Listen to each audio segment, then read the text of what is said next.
ನನ್ನ ಪ್ರೀತಿಯ ವೀಕ್ಷಕ ಬಾಂಧವರಿಗೆಲ್ಲರಿಗೂ ನಮ ಶಿವಾಯ ನಮ ಶಿವಾಯ. ಹಾಗೆಯೇ ಸಾಧು ಸಂತರಿಗೆ, ಋಷಿಮುನಿಗಳಿಗೆ ನಮ ಶಿವಾಯ ನಮ ಶಿವಾಯ. ನಾನು ನಿಮ್ಮ ಆತ್ಮೀಯ ಸ್ನೇಹಿತ ಚಂದ್ರಕಾಂತ ಯೋಗ ಗುರುಜಿ, ಜಪ್ಪು ಕೊಡುಪಾಡಿ ದೋಟ.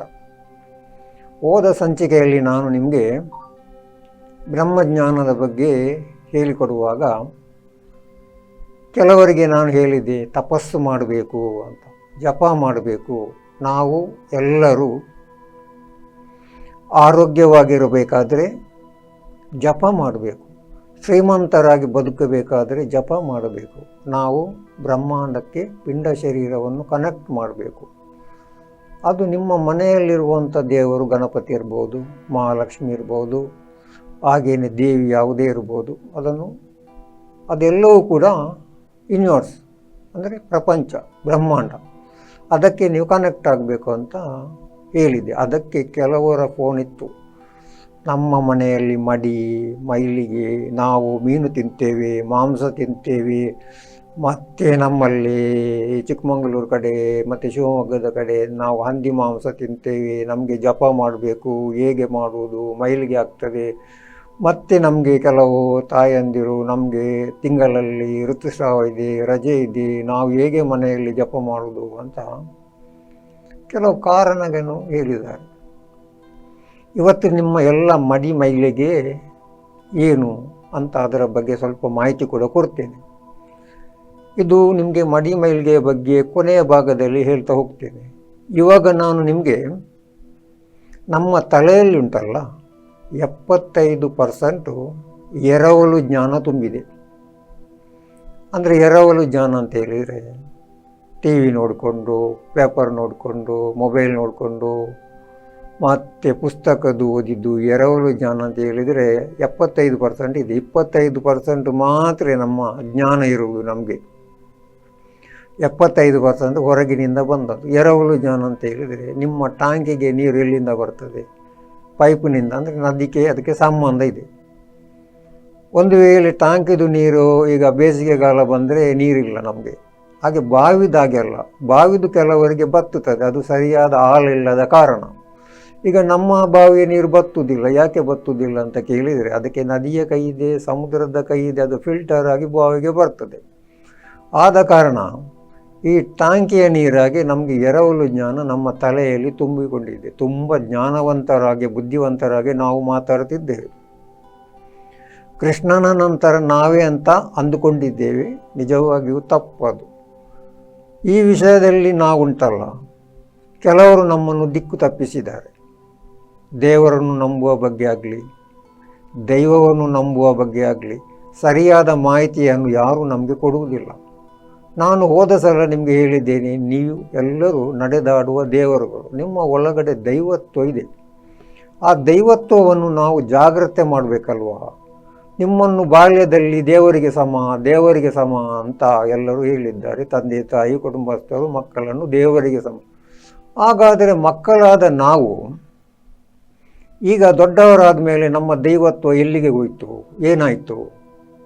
ಕಾರಣ, ಬಾಲ್ಯದಲ್ಲಿ ಒಂದು 9 ವರ್ಷದ ತನಕ ಈ ಕೃತಯುಗ ಅಂತ ಹೇಳ್ತಾರಲ್ಲ, ಆ ಮಗುವಿನಲ್ಲಿ ಆ ಕೃತಯುಗದ ಆ ಮುಗ್ಧತೆ ಆ ಮಗುವಿನಲ್ಲಿ 9 ವರ್ಷದ ತನಕ ಇರ್ತದೆ, ದೈವತ್ವ ಇರುತ್ತದೆ. 9 ವರ್ಷದ ನಂತರ ಈ ಒಂದು 18 ವಯಸ್ಸು ತುಂಬುವಾಗ ಆ ಮಗುವಿಗೆ ಕಾಮ, ಕ್ರೋಧ, ಮದ, ಮತ್ಸರದ ಬಗ್ಗೆ ಎಲ್ಲ ಒಳಗೆ ತುಂಬಿ ಹೋಗ್ತದೆ. ಆ ದೇವರಂಥ ಮಗು ಆ 9-18 ಪ್ರಾಯ ಬರುವಾಗ ತ್ರೇತಾಯುಗಕ್ಕೆ ಬರ್ತೇವೆ ನಾವು. ಆದರೆ 9ರಿಂದ 18, 18ರಿಂದ 32 ಬರುವಾಗ ದ್ವಾಪರ ಯುಗಕ್ಕೆ ಬರ್ತೇವೆ. ದೇವರನ್ನು ನಂಬುವುದಿಲ್ಲ, ದೈವವನ್ನು ನಂಬುವುದಿಲ್ಲ.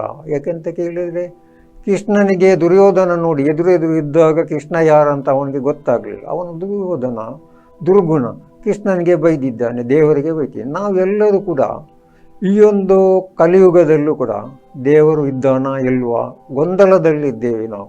ತಂದೆ ತಾಯಿಯರಿಗೆ ಗೌರವಿಸುವುದಿಲ್ಲ. ನಿಜವಾಗಿ ನಮ್ಮನ್ನು ಸಾಕಿದ್ದು, ಬೆಳೆಸಿದ್ದು, ಕಷ್ಟಪಟ್ಟು ನಮ್ಮನ್ನು ಒಂದು ಮನುಷ್ಯರಾಗಿ ಮಾಡಿದ್ದು ಆ ತಂದೆ ತಾಯಿಗಳಿಗೆ. ಆದರೆ ನಾವು ಏನು ಮಾಡ್ತೇವೆ? ಗುರು ವಂದನ ಕಾರ್ಯಕ್ರಮ ಮಾಡ್ತೇವೆ. ಈ ಗುರು ಯಾರು? ನಿಮ್ಮ ತಂದೆ ತಾಯಿಗಿಂತ ದೊಡ್ಡವನ ಗುರು ಅಲ್ಲ. ನಿಮ್ಮ ತಂದೆ ತಾಯಿಯರ ಒಂದು ಪಾದ್ಯ ಪೂಜೆ ಮಾಡಲಿಕ್ಕೆ ನಿಮ್ಮಿಂದ ಆಗುವುದಿಲ್ಲ, ಅವರಿಗೊಂದು ಗುರು ಕಾಣಿಕೆ ಕೊಡಲಿಕ್ಕೆ ಆಗುವುದಿಲ್ಲ. ಈಗ ನಮ್ಮದು ಹುಟ್ಟುಹಬ್ಬ ಬರ್ತದೆ, ಮದುವೆ ದಿನ ಬರ್ತದೆ, ಆವಾಗ ತಂದೆ ತಾಯಿಯನ್ನು ನಾವು ಗೌರವಿಸಬೇಕು. ಅವರೊಂದು ಪಾದ ಸೇವೆ ಮಾಡಿ ಅವರಿಗೆ ಒಂದು ಫಲವಸ್ತು ಕೊಟ್ಟು ಒಂದು ಕಾಣಿಕೆ ಏನಾದರೂ ಕೊಟ್ಟರೆ ಅವರಿಗಿಂತ ದೊಡ್ಡ ಖುಷಿ ಪಡುವವರು ಈ ಜಗತ್ತಿನಲ್ಲಿ ಬೇರೆ ಯಾರು ಗುರುಗಳಿದ್ದಾರೆ? ಈಗಿರುವ ಎಲ್ಲ ಗುರುಗಳು ಬಿಸ್ನೆಸ್ ಎಲ್ಲ ಹತ್ತಿರ ಹೋಗಲಿಕ್ಕೆ ಆಗುವುದಿಲ್ಲ. ಸತ್ಯವನ್ನು ಅವರು ಹೇಳುವುದಿಲ್ಲ. ಯಾಕೆಂತ ಹೇಳಿದರೆ ಪದೇ ಪದೇ ಅವರ ಬಳಿಗೆ ಹೋಗಿ ನಾವು ಸಾಯ್ಬೇಕಲ್ವಾ? ಗುರುಗಳು ಅಂತ ಅವರ ಸ್ವಂತ ಉದ್ದೇಶಕ್ಕೋಸ್ಕರ ಅವರು ಗುರುಗಳಾಗಿದ್ದಾರೆ. ನಮಗೆ ಅವರು ಹೇಳಿಕೊಡುವಂಥದ್ದೇನಿಲ್ಲ. ಈಗ ದೈವತ್ವವನ್ನು ನಾವು ಜಾಗ್ರತೆ ಮಾಡಬೇಕಾದ್ರೆ ನಮ್ಮ ಮೂಲಾಧಾರ, ಸ್ವಾಧಿಷ್ಠಾನ, ಮಣಿಪುರ, ಅನಾಹತ, ವಿಶುದ್ಧಿ, ಆಜ್ಞಾ, ಸಹಸ್ರ ಚಕ್ರದವರೆಗೆ ನಮ್ಮ ಒಳಗಡೆ ಅನ್ನಮಯ ಕೋಶ, ಪ್ರಾಣಮಯ ಕೋಶ, ಮನೋಮಯ ಕೋಶ, ಜ್ಞಾನಮಯ ಕೋಶ, ಆನಂದಮಯ ಕೋಶ ಉಂಟು. ಈ ಕೋಶದಲ್ಲಿ ನಮ್ಮ ಸಂಚಿತ ಕರ್ಮ ಇದೆ, ಜನ್ಮಾಂತರದ್ದು. ಅದಕ್ಕೋಸ್ಕರ ಅದು ನಮ್ಮನ್ನು ಮುಂದೆ ಹೋಗಲಿಕ್ಕೆ ಬಿಡುವುದಿಲ್ಲ. ಕೆಲವರಿಗೆ ಏಡ್ಸು, ಕ್ಯಾನ್ಸರು, ಅಸ್ತಮ, ದಂಬು, ಉಬ್ಬಸ, TB, ಕ್ಯಾನ್ಸರು ಇದು ಹೊರಗಿಂದ ಬರುವಂಥದ್ದಲ್ಲ, ನಮ್ಮ ಒಳಗಡೆನೇ ಇದೆ ಎಲ್ಲ ಕಾಯಿಲೆ. ಯಾವಾಗ ಬಾಲ್ಯದಲ್ಲಿ ಕೆಲವು ಮಕ್ಕಳಿಗೆ ನೋಡಿ ಕಾಯಿಲೆ ಇರುವುದಿಲ್ಲ. ಪ್ರಾರಬ್ಧ ದೋಷದಿಂದ ಹೃದಯದ ಸಮಸ್ಯೆ ಬರ್ತದೆ, ಹೃದಯದಿಂದ ಹೋಲ್ ಅಂತ ಹೇಳ್ತಾರೆ ಅದು ಬರ್ತದೆ, ಮೂತ್ರಪಿಂಡದ ಸಮಸ್ಯೆ ಬರ್ತದೆ ಮಕ್ಕಳಿಗೆ. ಅದು ಪ್ರಾರಬ್ಧ ದೋಷದಿಂದ ಬರುವುದು. ಅಂಥ ದೇವರಂಥ ಮಕ್ಕಳಿಗೆ ಕಾಯಿಲೆ ಬರುವಾಗ ನಮಗೂ ಕೂಡ ನಾನಾ ಥರದ ಕಾಯಿಲೆಗಳು ಬರ್ತದೆ.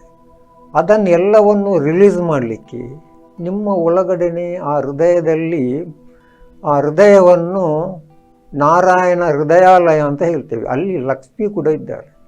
ಅದನ್ನು ನಮಗೆ ಯಾರಾದರೂ ಸರಿಯಾದ ಮಾರ್ಗದರ್ಶನ ಕೊಟ್ಟರೆ, ಈಗ ದೇವರನ್ನು ನಂಬುವಂಥ ವಿಧಿವಿಧಾನ ಕೆಲವು ಇದೆ, ನಮಗೆ ಅದನ್ನು ಹೇಳಿಕೊಟ್ರೆ, ಮೊದಲ ದೇವಸ್ಥಾನ ನಮ್ಮ ಶರೀರವೇ ಆಗಿದೆ. ನಾನು ಹೇಳುವುದಲ್ಲ, ಭಗವದ್ಗೀತೆಯನ್ನು ನೀವು ಅಧ್ಯಯನ ಮಾಡಿದರೆ ಕೃಷ್ಣ ಪರಮಾತ್ಮನೇ ಹೇಳಿ, ನಿಮ್ಮ ಶರೀರದಲ್ಲಿ ನಾನಿದ್ದೇನೆ, ನಿಮ್ಮ ಶರೀರ ಕ್ಷೇತ್ರ, ಒಳಗಿರುವುದು ಆತ್ಮ, ಅದು ನಾನೇ ಆಗಿದ್ದೇನೆ.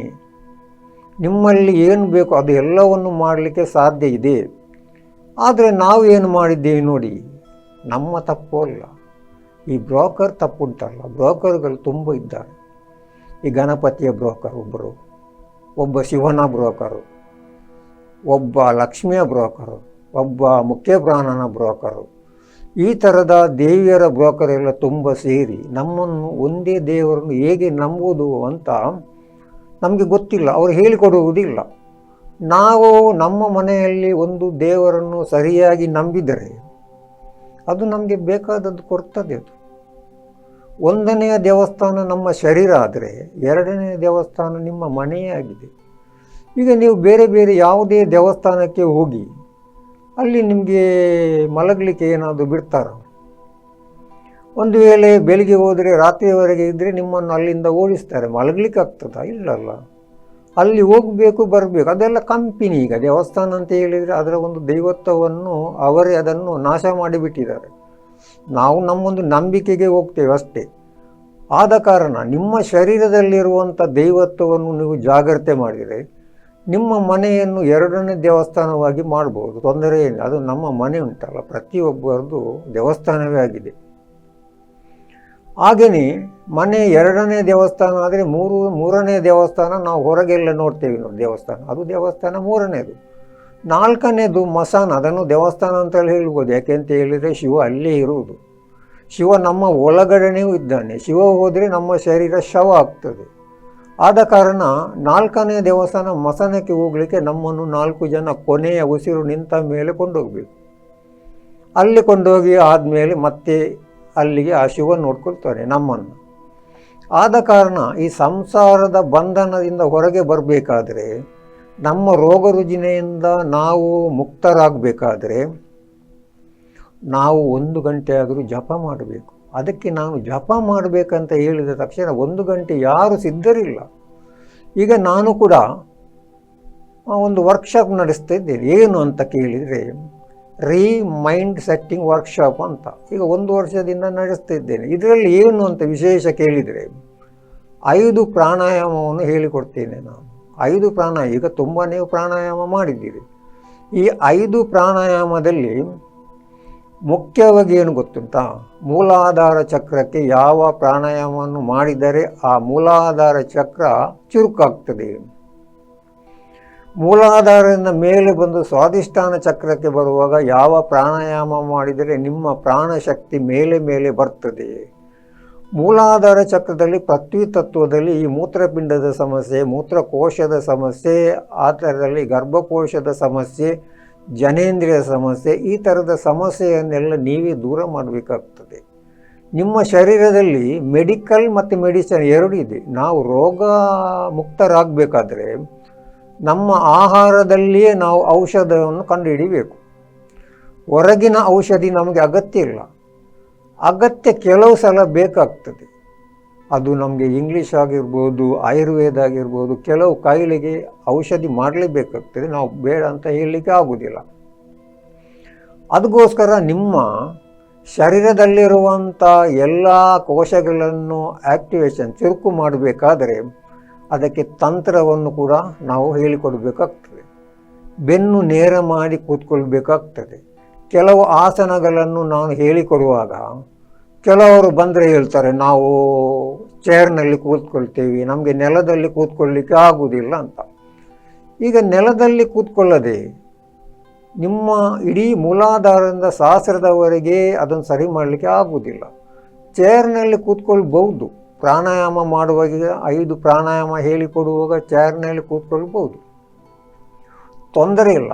ಆದರೆ ನೆಲದಲ್ಲಿ ನೀವು ಕೂತ್ಕೊಳ್ಳುವಂಥ ಅಭ್ಯಾಸವನ್ನು ಮಾಡದಿದ್ದರೆ, ಪ್ರಾಚೀನತೆಯನ್ನು ನಾವು ಸ್ವಲ್ಪ ಆದರೂ ಮಾಡದಿದ್ದರೆ, ನಾವು ನೆಲದಲ್ಲೇ ಕೂತ್ಕೊಳ್ಳುವುದಿಲ್ಲ, ಜಪವನ್ನು ನಾವು ನಿಂತುಕೊಂಡು ಮಾಡ್ತೇವೆ ಅಂತ ಹೇಳಿದರೆ ಅದು ಆಗುವುದಿಲ್ಲ. ಅಂಥವ್ರು ನನ್ನ ಹತ್ರ ಬರಬೇಡಿ. ಯಾಕೆಂತ ಕೇಳಿದರೆ ನಿಮ್ಮನ್ನು ರೀಕಂಡೀಷನ್, ನಿಮ್ಮಲ್ಲಿರುವಂಥ ಬಾಡಿಯನ್ನು ನೇರ ಮಾಡಿ ಕೂತ್ಕೊಳ್ಳಲಿಕ್ಕೆ ಕೆಲವು ನಾನು ಪ್ರಾಣಾಯಾಮವನ್ನು ಹೇಳಿಕೊಡಲೇಬೇಕಾಗ್ತದೆ. ಕೆಲವು ಮೂಲಾಧಾರಕ್ಕೆ ಸಂಬಂಧಪಟ್ಟ ರಹಸ್ಯ ಮಂತ್ರವನ್ನು ನಿಮಗೆ ಹೇಳಬೇಕಾಗ್ತದೆ. ನಾನು 30 ವರ್ಷ ಸಾಧನೆ ಮಾಡಿದೆ, ನೇರವಾಗಿ ಹೇಳ್ತಿದ್ದೇನೆ. ನಾನು ಅಂತ ಯಾರು ಅಂತ ನನಗೆ ಗೊತ್ತಾಗಿದೆ, ನಾನು ಯಾರಂತ. ನಾನು ಯಾರಂತ ಗೊತ್ತಾಗುವ ಮೊದಲು ನಾನು ತುಂಬ ವೇಷವನ್ನು ಹಾಕಿದ್ದೇನೆ. ಕುತ್ತಿಗೆ ತುಂಬ ರುದ್ರಾಕ್ಷಿ ಹಾಕಿದ್ದೇನೆ, ತಲೆ ಬೋಲಿಸಿ ತಲೆ ಮೇಲೆ ತುಂಬ ರುದ್ರಾಕ್ಷಿ ಇಟ್ಟು ನಿಮಗೋಸ್ಕರ ನಾನು ಯಾರಂತ ನಿಮಗೆ ತಿಳಿಬೇಕಲ್ಲ, ಅದಕ್ಕೋಸ್ಕರ ನಾನು ತುಂಬ ಕಾವಿ ಬಟ್ಟೆ ಹಾಕ್ಕೊಂಡು ನಾವು ಸ್ವಾಮೀಜಿಯಾಗಿ ತುಂಬ ವರ್ಷ ನಾನು ನಿಮ್ಮ ಕಣ್ಣ ಮುಂದೆ ಇದ್ದೆ. ಮತ್ತು ನೀವು ಯೂಟ್ಯೂಬ್ ಚಾನಲ್ಗೆ ಹೋದರೆ ಗೊತ್ತಾಗ್ತದೆ ನಾನು ಎಷ್ಟು ವೇಷ ಹಾಕಿದ್ದೇನೆ ಅಂತ. ನಿಜವಾಗಿ ಅದು ಅಗತ್ಯ ಇಲ್ಲ. ಊರಿನವರ ಕಣ್ಣಿಗೆ ಕಾಣಿಸುವುದು ನನಗೆ ಅಗತ್ಯ ಇಲ್ಲ. ಈಗ ನಾನು ಯಾರಂತ ನನಗೆ ಗೊತ್ತಾಗಿದೆ. ಈಗ ನೀವು ಯಾರಂತ ನಿಮಗೆ ಗೊತ್ತಾಗಬೇಕು. ನೀವೆಲ್ಲರೂ ದೇವರ ಮಕ್ಕಳು. ದೇವರ ಮಕ್ಕಳಿಗೆ ಕಷ್ಟ ಯಾಕೆ ಬರುವುದು? ಅದು ನಿಮಗೆ ಗೊತ್ತಿಲ್ಲದೆ ನಿಮಗೆ ಆ ಕಷ್ಟ ಬರ್ತಿದೆ. ನಾನಾ ಥರದ ಕಷ್ಟವನ್ನು ಅನುಭವಿಸ್ತಿದ್ದೀರಿ. ನಾವು ಕಷ್ಟ ಬರಲಿಕ್ಕೆ ಬಂದದ್ದಲ್ಲ. ನಾವು ಬಡವರಾಗಿ ಹುಟ್ಟಿದ್ದೇವೆ, ಏನು ತೊಂದರೆ ಇಲ್ಲ. ಆದರೆ ಬಡವರಾಗಿ ಸಾಯೋದು ಬರೀ ತೊಂದರೆ. ಇದರಿಂದ ದೇವರು ಹೇಳ್ತಾರೆ, ಇವನು ಅನ್ಪಿಟ್ಟು, ಇವನನ್ನು ನಿಮಗೆ ಮೋಕ್ಷವೂ ಸಿಗುವುದಿಲ್ಲ, ಮುಕ್ತಿಯೂ ಸಿಗುವುದಿಲ್ಲ. ಕಾರಣ ಏನಂತ ಕೇಳಿದರೆ, ಕೈ ಕಾಲು ಎಲ್ಲವನ್ನು ಸುಖವಾಗಿ ಕೊಟ್ಟ ಮೇಲೆ ನೀವು ಸಾಧನೆ ಮಾಡುವುದಿಲ್ಲ. ಕೇವಲ ಊಟ ತಿಂಡಿ ಮಲಗುವುದು ಇದು ಪ್ರಾಣಿಗಳು ಕೂಡ ಮಾಡ್ತದೆ. 84 ಲಕ್ಷ ಯೋನಿಯಲ್ಲಿ ಹುಟ್ಟಿದಂಥ ಏನು ಜೀವರಾಶಿ ಉಂಟು, ಇರುವೆಯಿಂದ ಆನೆಯವರೆಗೆ ಹೊಟ್ಟೆ ತುಂಬಿಸಲಿಕ್ಕೆ ಪರಮಾತ್ಮ ಯಾರಿಗೂ ಕಮ್ಮಿಯಾಗಿ ಮಾಡಿಲ್ಲ, ಫುಲ್ ಕೊಟ್ಟಿದ್ದಾರೆ. ಆದರೆ ಬುದ್ಧಿವಂತರಾದ ನಾವು ನಮಗೆ ಏನೂ ಗೊತ್ತಿಲ್ಲದಾಗೆ, ಏನೂ ನಮಗೆ ತಿಳಿಯದಾಗೆ ನಾವು ಮಾಡ್ತಿದ್ದೀವಿ. ಇದು ತಪ್ಪಲ್ವಾ? ನಮಗೆ ಅಷ್ಟೊಂದು ತಿಳುವಳಿಕೆ ಇಲ್ವಾ? ಧ್ಯಾನ ಮಾಡಬೇಕು, ತಪಸ್ಸು ಮಾಡಬೇಕು. ತಪಸ್ಸಿನಿಂದ ಆ ಬ್ರಹ್ಮಾಂಡದಲ್ಲಿರುವಂಥ ಪರಮಾತ್ಮನನ್ನು ನೋಡದಿದ್ದರೂ ಚಿಂತಿಲ್ಲ. ನಮ್ಮ ನರನಾಡಿಯಲ್ಲಿ ರೋಮ ರೋಮದಲ್ಲಿ ರಕ್ತದ ಕಣಕಣದಲ್ಲಿ ಆ ಭಗವಂತನೇ ಇರುವ ಕಾರಣ ನಮ್ಮನ್ನು ಮಾತನಾಡಿಸುವುದು, ನಮ್ಮನ್ನು ಊಟ ಮಾಡಿಸುವುದು ಎಲ್ಲವನ್ನು ಅವನೇ ಮಾಡ್ತಾನೆ. ನಮ್ಮ ಒಳಗಡೆ ಕೂತ್ಕೊಂಡು ಅವನು ಮಾಡ್ತಾನೆ. ಆದರೆ ಇದು ಯಾವುದು ನಾವು ಅವನಿಂದ ನಾವೆಲ್ಲ ಆಗಿದ್ದು, ಅವನಿಂದಲೇ ಎಲ್ಲವೂ ಆಗುವುದು ಅಂತ ನಾವು ಯಾವ ತಲೆಗೆ ಹಾಕುವುದಿಲ್ಲ. ನಾವು ನಂಬುವುದು ಯಾರನ್ನು ಅಂತ ಕೇಳಿದರೆ, ಜ್ಯೋತಿಷಿಗಳು ಹೇಳಿದ್ದನ್ನು ನಾವು ನಂಬುತ್ತೇವೆ. ಅವರು ಇವತ್ತೊಂದು ಮಂತ್ರ ಜಪಿಸಿ ಅಂತ ಹೇಳ್ತಾರೆ, ನಿಮಗೆ ಹಣ ಒಲಿದು ಬರ್ತದೆ ಅಂತ. ನಾಳೆ ಇನ್ನೊಂದು ಮಂತ್ರವನ್ನು ಕೊಡ್ತಾರೆ, ಇದು ನಿಮ್ಮ ದುಷ್ಟರನ್ನು ನಾಶ ಮಾಡಲಿಕ್ಕೆ ಅಂತ. ಇದನ್ನು ನಾವು ಪ್ರತಿದಿನ ಗೊತ್ತಿಲ್ಲದೆ ಏನೋ ಮಾಡಿ ಏನೋ ಆಗ್ತೇವೆ. ಅದು ತಪ್ಪು. ನೀವು ನಿಜವಾಗಿ ನಿಮ್ಮನ್ನು ನೀವು ಅರಿತಾಗ ನಿಮ್ಮ ಎಲ್ಲವೂ ಹೊರಗಿನಲ್ಲಿ ಏನೆಲ್ಲ ನಾಟಕ ಆಡ್ತಾರೆ ನೋಡಿ, ಅದೆಲ್ಲವೂ ನಿಮಗೆ ಗೊತ್ತಾಗ್ತದೆ. ನೀವು ದೇವರಾದ ಮೇಲೆ ಪ್ರತಿಯೊಬ್ಬರು ದೇವರೇ. ನಾನು ಯಾರನ್ನು ದೇವರಲ್ಲ ಅಂತ ಹೇಳುವುದಲ್ಲ. ಅದು ಮುಸ್ಲಿಂ ಬಾಂಧವರಿರ್ಬೋದು, ಕ್ರಿಶ್ಚಿಯನ್ ಬಾಂಧವರಿರ್ಬೋದು, ಸನಾತನ ಬಾಂಧವರಿರ್ಬೋದು, ನಾವೆಲ್ಲ ದೇವರುಗಳಾಗಿದ್ದೇವೆ. ದೇವರುಗಳಿಗೆ ಕಣ್ಣೀರು ಸುರಿಸುವಂಥದ್ದು ಬೇಡುವಂಥದ್ದು ಅಗತ್ಯ ಇಲ್ಲ. ಇನ್ನೊಬ್ಬರಲ್ಲಿ ನಾವು ಶರಣಾಗತಿ ಅವನ ಕೈಕಾಲಿಡುವಂಥ ಅಗತ್ಯ ಇಲ್ಲ. ನಿಮ್ಮ ದೇವರನ್ನು ನೀವು ಸರಿಯಾಗಿ ನಂಬಿದರೆ ನಿಮ್ಗೆ ಅದು ಎಲ್ಲವೂ ಸಿಗ್ತದೆ. ಈಗ ನಾವು ತಾಯಿಯನ್ನು ನಂಬಿದ್ದೇವೆ, ತಂದೆಯನ್ನು ನಂಬಿದ್ದೇವೆ. ತಂದೆ ತಾಯಿಯವರು ನಮಗೆ ಎಲ್ಲವನ್ನು ಕೊಟ್ಟಿಲ್ವಾ? ಕೊಡದೆ ಬಾಕಿದ್ದಾರ? ಯಾಕಂತ ಹೇಳಿದರೆ ಸಾಮಾನ್ಯ ನಮಗೆ ಜನ್ಮ ಕೊಟ್ಟ ತಂದೆ ತಾಯಿಯವರು ನಮ್ಗೆ ಎಷ್ಟು ಕೊಡುವಾಗ ಆ ಕಣ್ಣಿಗೆ ಕಾಣದಂಥ ಅಗೋಚರವಾದ ಶಕ್ತಿ, ಆ ಬ್ರಹ್ಮಾಂಡ ನಾಯಕಿ, ವಿಶ್ವನಾಯಕಿ ನಮಗೆ ಕೊಡುವುದಿಲ್ವಾ? ರಾಮ ತಪ ಮಾಡಿದ್ದಾರೆ, ತಪಸ್ಸು ಮಾಡಿದ್ದಾರೆ, ಕೃಷ್ಣ ಮಾಡಿದ್ದಾರೆ. ನಾನು ಹೋದ ಸಲ ಹೇಳಿದರೆ ವಿಶ್ವಾಮಿತ್ರರನ್ನು ತಪಸ್ಸು ಮಾಡಿದ್ದಾರೆ. ವಿಶ್ವಾಮಿತ್ರ ತಪಸ್ಸು ಮಾಡಿದ ಕಾರಣ ಬ್ರಹ್ಮ ಋಷಿ ವಿಶ್ವಾಮಿತ್ರರಾಗಿದ್ದಾರೆ. ಹಾಗಾದರೆ ನಾವು ಏನೂ ಮಾಡದೆ, ಒಂದು ಶರೀರದ ಬಗ್ಗೆ ನಾವು ತಿಳ್ಕೊಳ್ಳದೆ ಹೊರಗಿನಿಂದ ನಾವು ತಿಳ್ಕೊಳ್ಳೋದು ಸರಿಯಲ್ಲ. ಬ್ರಹ್ಮಾಂಡವನ್ನು ಹುಡುಕುವ ಬದಲು ಪಿಂಡ ಶರೀರದಲ್ಲಿ ಏನುಂಟಂತ ನೀವು ನೋಡಿದರೆ ನಿಮಗೆ ಎಲ್ಲ ಅರ್ಥ ಆಗ್ತದೆ. ನಾನು ಯಾರು? ನಿಮ್ಮನ್ನು ನೀವು ಪ್ರಶ್ನೆ ಮಾಡಿದಾಗ ನಿಮ್ಮ ಎಲ್ಲ ದರಿದ್ರತೆಗಳು ದೂರ ಆಗ್ತದೆ, ಎಲ್ಲ ನಿಮ್ಮ ರೋಗ ರುಜಿನ ದೂರ ಆಗ್ತದೆ. ಅದು ನಾನು ಮಾಡುವುದಲ್ಲ. ನೀವು ಮೈಂಡ್ ಸೆಟ್ಟಿಂಗ್ ವರ್ಕ್ಶಾಪ್ಗೆ ಬನ್ನಿ, ಕಾಲ್ ಮಾಡಿ ಕೂಡ ಮಾಹಿತಿ ತಿಳಿದುಕೊಳ್ಳಿ. ಹಾಗೆಯೇ ನೇರ ಕೂಡ ಬಂದು ಭೇಟಿ ಮಾಡಬಹುದು, ತೊಂದರೆ ಏನಿಲ್ಲ. ಆದರೆ ಗುರುದಕ್ಷಿಣೆ ನಮ್ಮ ಸಂಪ್ರದಾಯದ ಪ್ರಕಾರ ರಾಮನು ಗುರುದಕ್ಷಿಣೆ ಕೊಟ್ಟಿದ್ದಾರೆ, ಕೃಷ್ಣನು ಕೊಟ್ಟಿದ್ದಾರೆ, ವಿಶ್ವಾಮಿತ್ರರು ಕೊಟ್ಟಿದ್ದಾರೆ, ಪರಶುರಾಮ ಶಿವನಿಗೂ ಕೂಡ ಗುರುದಕ್ಷಿಣೆಯನ್ನು ಕೊಟ್ಟಿದ್ದಾರೆ. ಆದರೆ ಇಲ್ಲಿ ಕೆಲವು ಗೊಂದಲ ಉಂಟು. ಗುರುಗಳೇ ಗುರುವಿನ ಗುಲಾಮನಾಗುವ ತನಕ ಮುಕ್ತಿ ದೊರೆಯದನ್ನು ಅಂತ ಹೇಳ್ತಾರೆ. ನಾವು ಹೀಗೆ ಇರಬೇಕಾ ಅಂತ? ಇಲ್ಲ. ಪರಶುರಾಮ ಶಿವನ ಗುಲಾಮಗಿರಿ ಮಾಡಲಿಲ್ಲ. ಮುಖ್ಯ ಪ್ರಾಣ ಹನುಮಂತ ಸೂರ್ಯನಾರಾಯಣ ಗುಲಾಮನಾಗಲಿಲ್ಲ. ಸೂರ್ಯನಾರಾಯಣ ಹೇಳಲಿಲ್ಲ ನೀನು ನನ್ನ ಗುಲಾಮನಾಗುವಂತ. ಈಗ ರಾಮದೇವರು ಕೂಡ ನಮ್ಮ ವಿಶ್ವಾಮಿತ್ರ ವಸಿಷ್ಠರ ಶಿಷ್ಯರಾಗಿದ್ದಾರೆ. ಯಾರು ಗುಲಾಮಗಿರಿಯನ್ನು ಮಾಡಲಿಲ್ಲ, ನಿಮಗೆ ಗೊತ್ತುಂಟಲ್ವಾ? ಕೃಷ್ಣನಿಗೆ ಸಾಂದೀಪನಿ ಗುರುವಾಗಿದ್ದಾರೆ. ಈ ಸಾಂದೀಪನಿ ಆಶ್ರಮದಲ್ಲಿ ಸುಧಾಮನಿಗೂ ಒಂದೇ ಬೆಲೆ, ಕೃಷ್ಣನಿಗೂ ಒಂದೇ ಬೆಲೆ. ನಮ್ಮ ವರ್ಕ್ಶಾಪ್ನಲ್ಲೂ ಕೂಡ ಮೈಂಡ್ ಸೆಟ್ಟಿಗೆ ಎಲ್ಲ ಶ್ರೀಮಂತರಿಗೂ ಒಂದೇ ಅವಕಾಶ, ಬಡವರಿಗೆ ಒಂದೇ ಅವಕಾಶ. ಶ್ರೀಮಂತರಿಗೊಬ್ಬರಿಗೆ ಬೇರೆ ಮತ್ತು ಬಡವರಿಗೆ ಬೇರೆ, ಇದು ಯಾವುದಿಲ್ಲ. ಶ್ರೀಮಂತರು ಅಂತ ಹೇಳಿದರೆ ನನ್ನ ಹತ್ತಿರ ಬರಲು ಬೇಡಿ. ಯಾಕಂತ ಹೇಳಿದರೆ ಕೆಲವರ ಶ್ರೀಮಂತಿಗೆಯಲ್ಲಿ ನಾವಿರುವಾಗ ನಾವು ಕುಟೀರದಲ್ಲಿರುವುದು, ಇವರು ಶ್ರೀಮಂತಿಗೆಯನ್ನು ನೋಡಲಿಕ್ಕೆ ನನ್ನಲ್ಲಿ ವಿದ್ಯೆ ಏನುಂಟು ಅದು ಬಂದು ತೆಕ್ಕೊಂಡು ಹೋಗುವುದು ಗುರುದಕ್ಷಿಣೆ ಕೊಟ್ಟು. ಗುಲಾಮಗಿರಿ ನನ್ನ ಹತ್ರ ಆಗುವುದು ಬೇಡ. ಯಾಕಂತ ಕೇಳಿದರೆ ನನ್ನ ಗುರುವಿನಲ್ಲಿ ಕೂಡ ನಾನು ಗುಲಾಮಗಿರಿಯನ್ನು ಮಾಡಲಿಲ್ಲ. ಅವರು ನನಗೆ ವಿದ್ಯೆ ಕೊಟ್ಟರು, ನೀನು ಸಾಧನೆ ಮಾಡು ಅಂತ ಹೇಳಿದ್ದಾರೆ. 30 ವರ್ಷ ನಾನು ಸಾಧನೆ ಮಾಡಿ ನಿಮಗೆ ಸಾಧ್ಯವಾದರೆ 3 ಗಂಟೆಯಲ್ಲಿ ಒಂದು 5 ಪ್ರಾಣಾಯಾಮ, ಮತ್ತು ನಿಮ್ಮ ಶರೀರವನ್ನು ಪಿಂಡ ಶರೀರವನ್ನು ಬ್ರಹ್ಮರಂಧ್ರದ ಮೂಲಕ ನಿಮ್ಮ ಯೂನಿವರ್ಸಿಗೆ ಹೇಗೆ ಕನೆಕ್ಟ್ ಮಾಡುವುದಂತ ಹೇಳಿಕೊಡುವುದು. ಮತ್ತು ಪ್ರತಿ ದಿವಸ 1 ಗಂಟೆ ನೀವು ಸಾಧನೆ ಮಾಡಲೇಬೇಕು. ಮತ್ತು ಹುಷಾರಿಲ್ಲ, ನಮಗೆ ಬೇರೆ ಕಡೆ ಹೋಗ್ಲಿಕ್ಕೆ ಉಂಟು, ನೀವು ಎಲ್ಲಿ ಹೋದರೂ ಕೂಡ ಊಟ ಮಾಡದೆ ಬಾಕಿದ್ದೀರಾ? ಅಲ್ಲ, ಟಾಯ್ಲೆಟ್ಗೆ ಹೋಗೋದೇ ಬಾಕಿ ಬಿಟ್ಟಿದ್ದೀರಾ?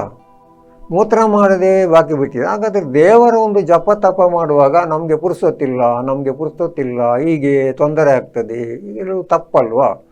24 ಗಂಟೆಯಲ್ಲಿ 1 ಗಂಟೆ ಆದರೂ ನೀವು ಸಾಧನೆ ಮಾಡಲಿಕ್ಕೆ ಆಗುವುದಾದರೆ ಮಾತ್ರ ಬನ್ನಿ. ಮತ್ತು ನೆಲದಲ್ಲಿ ಕೂತ್ಕೊಳ್ಳುವಂಥ ಅಭ್ಯಾಸವನ್ನು ಮಾಡಿ. ಮನೆಯಲ್ಲಿ ಜಪ ಮಾಡುವಾಗ ಕೂಡ ಒಂದು ಮನೆ ಇಟ್ಟು ಜಪ ಮಾಡಿ, ಕೂತ್ಕೊಂಡು ಜಪ ಮಾಡಿ.